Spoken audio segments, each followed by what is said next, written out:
Celtics get the first win of the season. Anfernee Simons looked great. Josh Minott starts. He looked good. But how different was this from the first three games? Really? Let's talk about it right now on the Locked On Celtics podcast.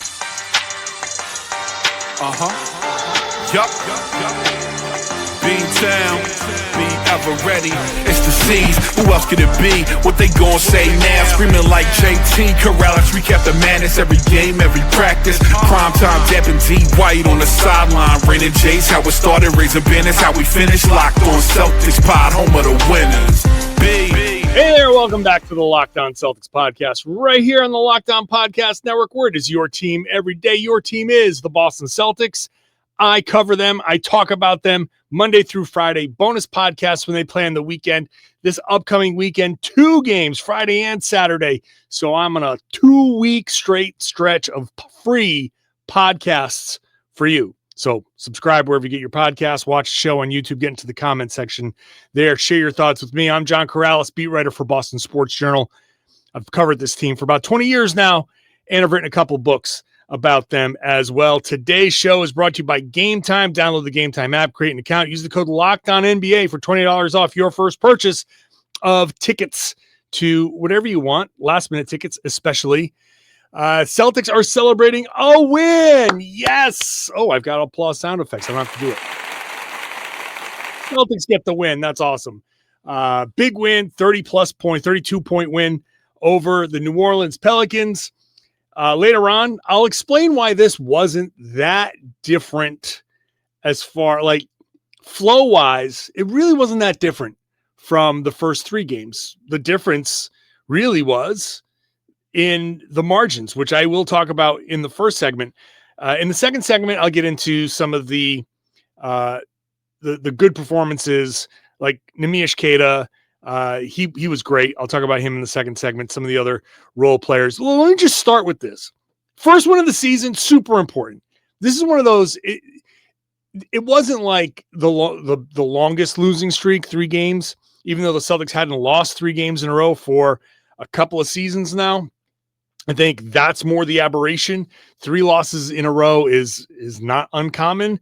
Just happened to be at the start of the season, which I think we all saw coming. I tried to say that 0-7 was not out of the question. Okay, great. It's not 0-7. 1-6, 2-5, still kind of in that possibilities. Cleveland, Houston coming up. There's another Sixers game. So there's some tough matchups coming up.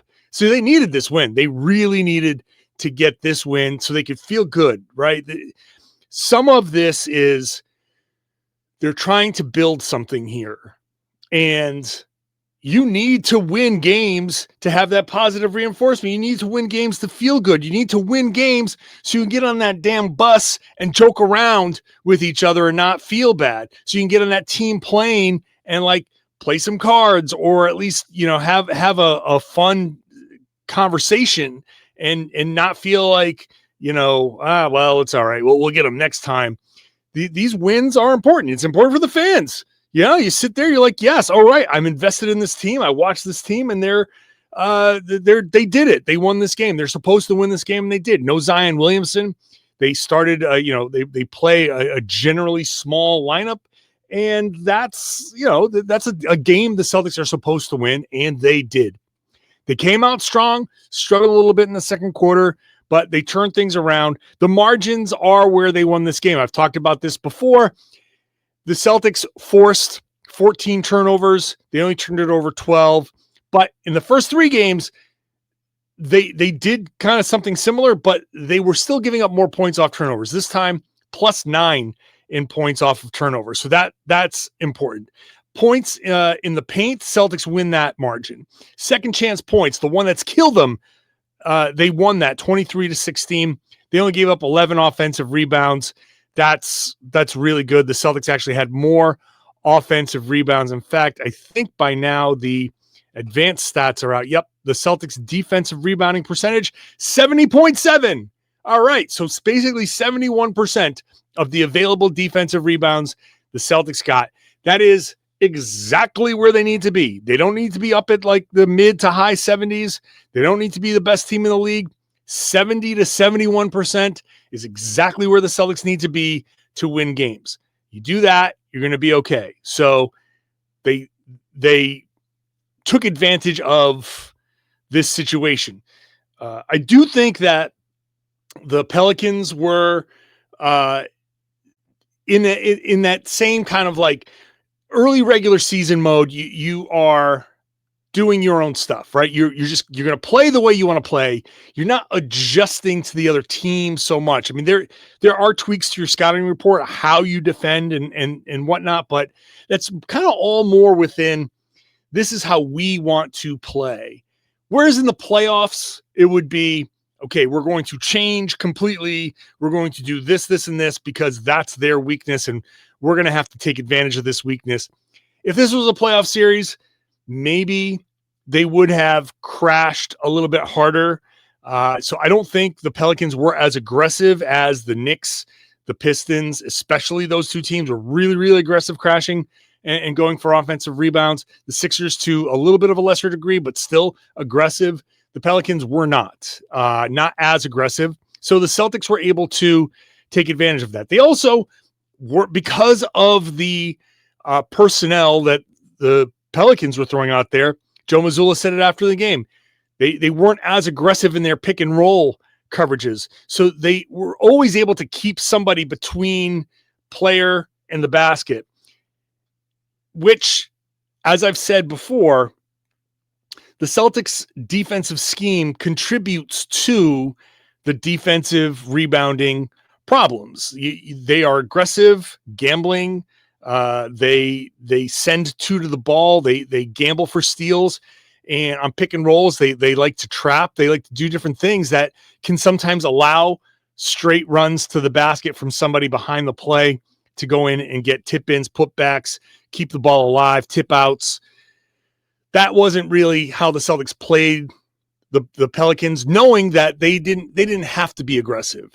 And so it worked out. They beat a team they should have beaten. And it does kind of play into what I said at the beginning of the season, where the Celtics probably not good enough to beat the good teams. Your New York's, Cleveland might be a tough game here. The bad teams like the Pelicans, especially without Zion, those are the teams the Celtics are too good. You know, they're going to beat those teams. And if things go well like they did here, they could win pretty easily. Whether the Celtics are an above 500 or below 500 team is going to depend on the middle ground games, right? The teams that are evenly matched that can kind of go either way. How do you do against those teams? And that will determine, did the Celtics finish with the 44 wins that I predicted, or is it going to be 38 wins?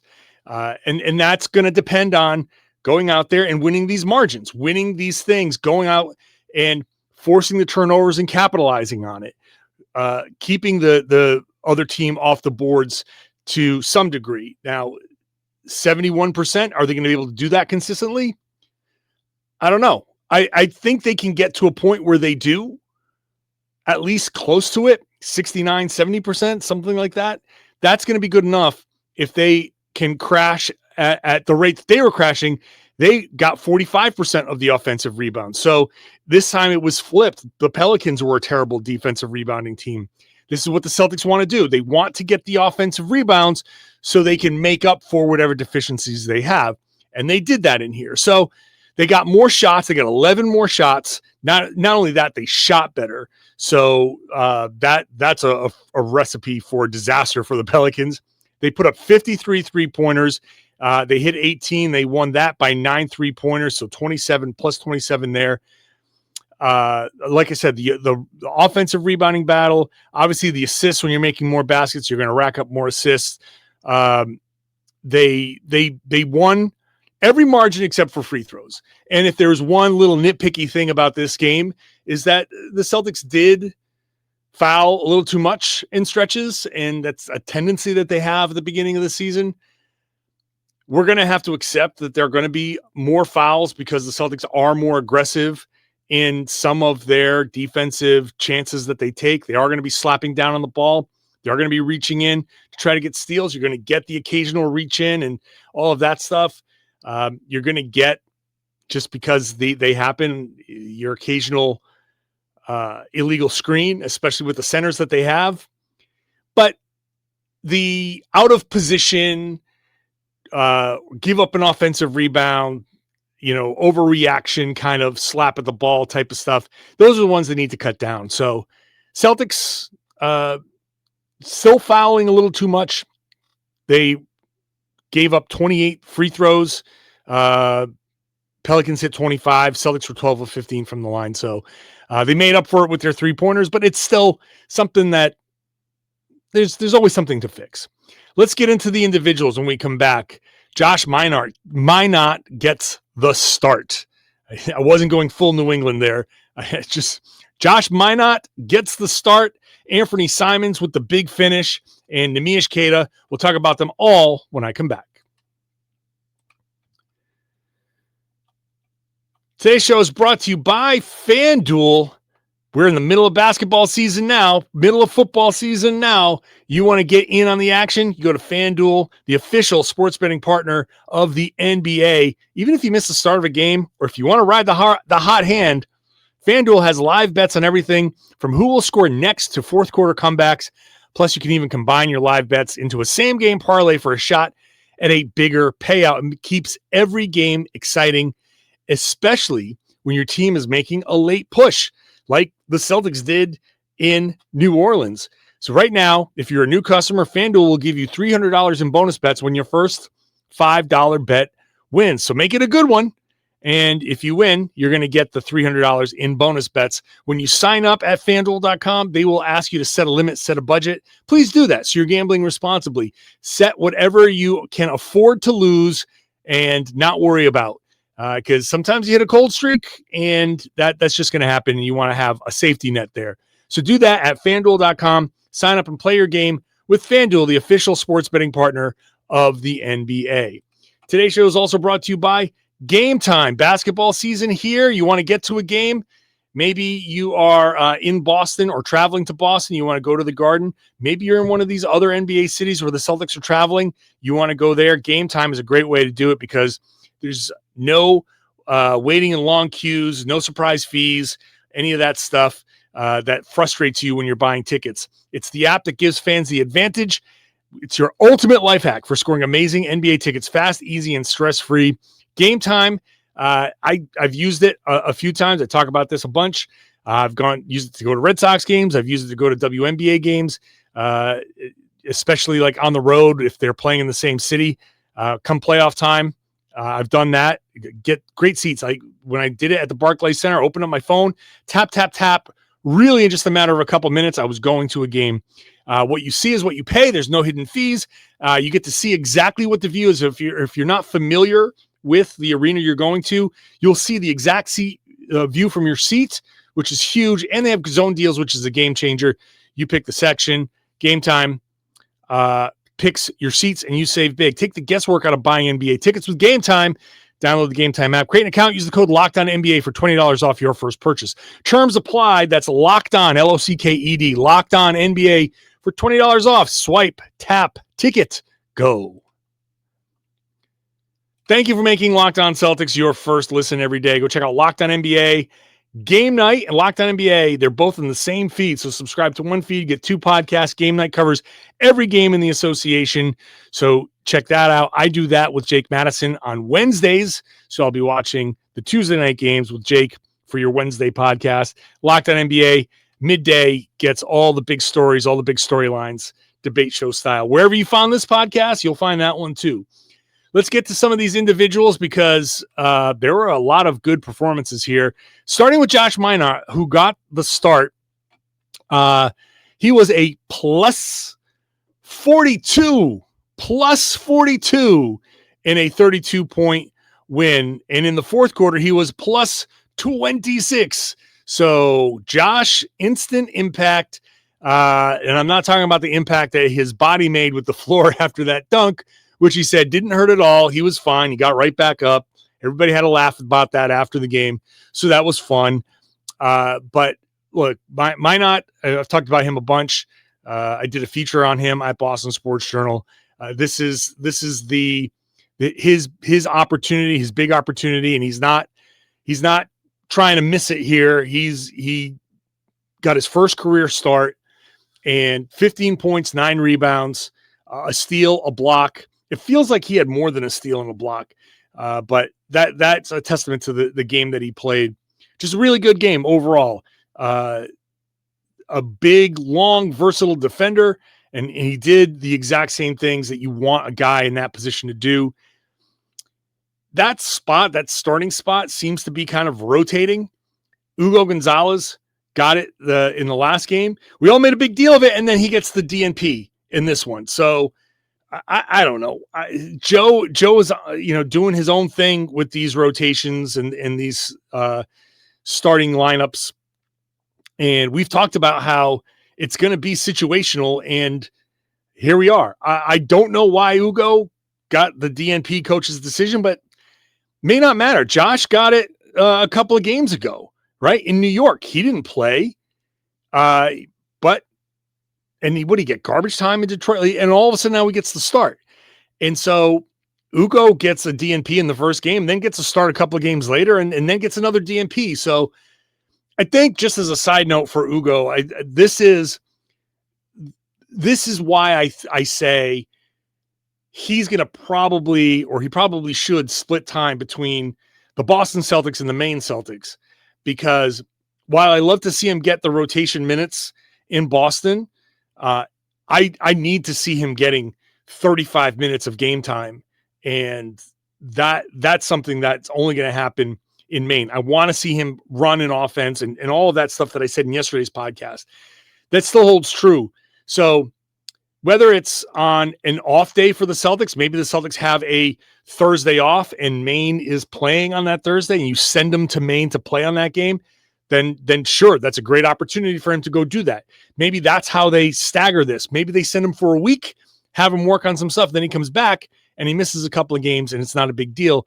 However they do it, they just need to do it. And so I thought that he might have just been part of the rotation a little bit, but it's so early that we can't make anything of anything. We can't make anything of certain starters. We can't make anything of guys not playing. That's just how it is. So we have to wait and see on Hugo. Great game. Josh Minott, very cool to see. Great game. Neemias Queta, he did a great job.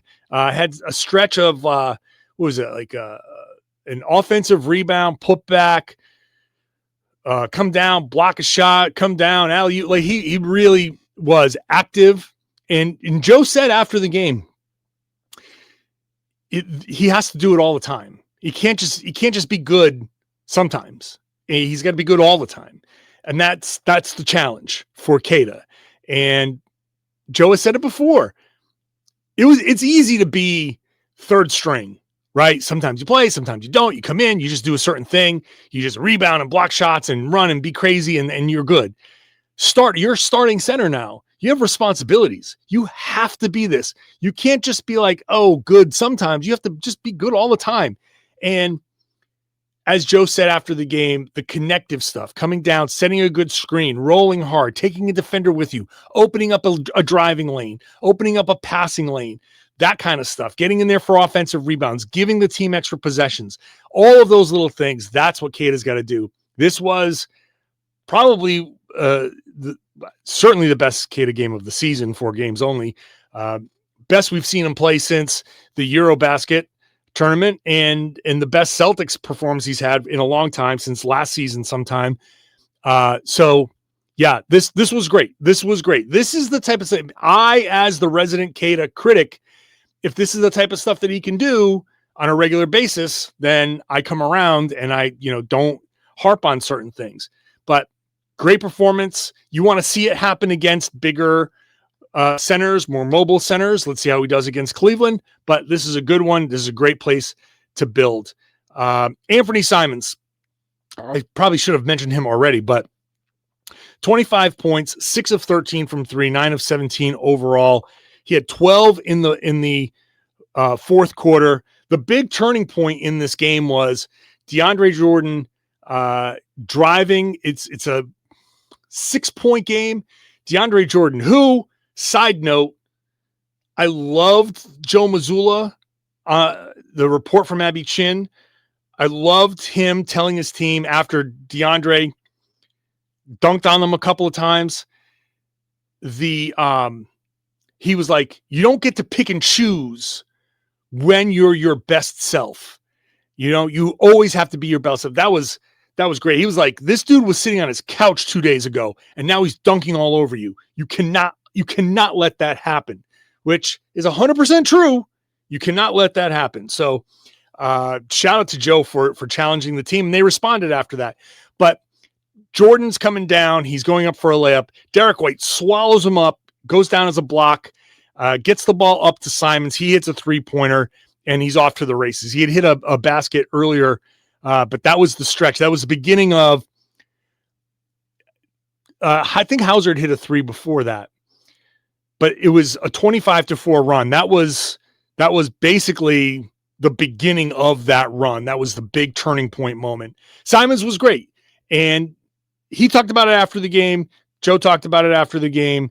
The comfort level that you have, because Jaylen Brown sat 2 minutes into the fourth quarter with his 5th foul. And I said at the time, I'm not mad at this. He gets to rest and he'll just come in later. But Simon saw this as an opportunity, like, all right, hey, I get to be me. I get to do what I do. And I compared it to, like, I think I've made this analogy before, but you wear a suit and you're all kind of like buttoned up, and like when you take off the suit and you get all comfortable, like that was Simons. He's like, all right, I got my sweats on. I'm comfortable. I'm me. Let's roll. And he was back in a familiar role. He, when he gets hot, he gets scorching hot. And he carried the day in the fourth quarter. So amazing fourth quarter performance from him. It's exactly what the Celtics needed. Timely shots, somebody to make shots in the fourth quarter. So you don't get blasted with the offensive rebounds in the fourth quarter. You make shots in the fourth quarter. Oh my God, you can come back and win these games. So it wasn't even a comeback necessarily, but you know what I mean. So shout out to Anfernee Simons. A couple more, Luka Garza. I'll even shout out like Peyton Pritchard, Baylor Shireman. Let's talk about those guys in a couple of seconds here when I come back, and including why I think this game wasn't even much different than the first 3 games. That's coming up next. Today's show is brought to you by Rippling. If you're a business owner, here's the truth. SaaS promised to make your work easier, but the average company is buried by hundreds of apps that slow down your teams and simply don't work together. That's not SaaS. That's SAD. Software as a disservice. That's why you need Rippling. Rippling is the unified platform for global HR, payroll, IT, and finance all in one place. They've helped millions of businesses replace a mess of disconnected tools with one system designed to give leaders clarity, speed, and control. The best part about Rippling is how it removes the bottlenecks and busy work that slows teams down. Everything from onboarding to payroll to IT access runs automatically and perfectly in sync. It's very simple to use. It gives companies one source of truth for their people, data, and everything they touch. So whether you want to run your entire HR, IT, and finance operations as one, or just fill the gaps in your software stack, Rippling can do it all. And right now, you get 6 months free when you go to rippling.com/LockedOnNBA. Learn more at Rippling, rippling.com/LockedOnNBA. That's rippling.com/LockedOnNBA for 6 months free. Today's show is also brought to you by Monarch. We are, look, if you're like me in your 50s, we're looking forward towards a retirement and living that life of just relaxation. But can you name all of the accounts that you have to prepare you for that? A lot of people can't. So between 401k savings, investments, it's very easy to lose track. Could mean leaving money on the table. So that's why you need to use Monarch. It's an all-in-one personal finance tool that brings your entire financial life together in one clean, easy-to-use interface on your laptop or on your phone. You can organize your accounts, track your spending, get a better handle on your investments, and you don't have to touch a spreadsheet. Spreadsheets, I'm allergic to spreadsheets.